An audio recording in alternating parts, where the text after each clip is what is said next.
Here's how to make a chewy crinkles.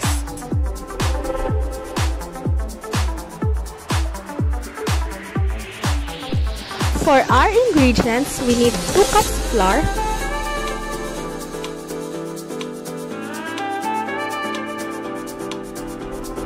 2 teaspoons baking powder,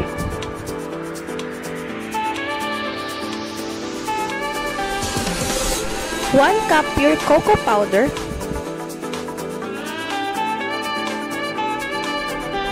1/2 cup vegetable oil,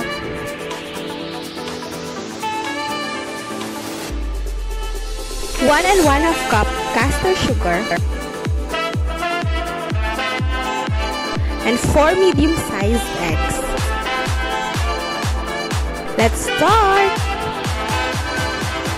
In a medium bowl, mix together cocoa, castor sugar, and vegetable oil. Beat in eggs one at a time.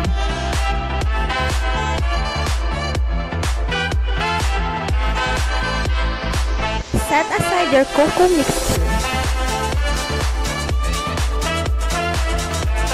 In another bowl, combine the flour and baking powder.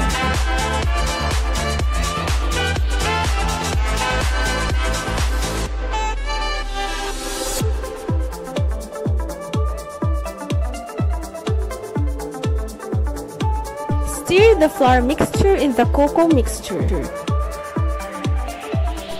Don't forget to click the subscribe button.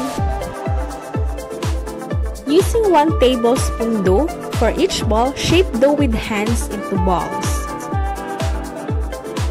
And then roll in powdered sugar.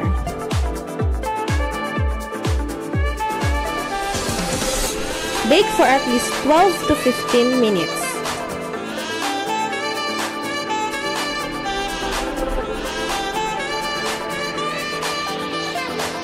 And here is your chewy crinkles. Enjoy!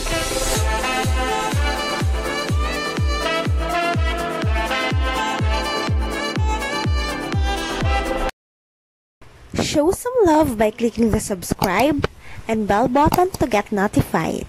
Thank you!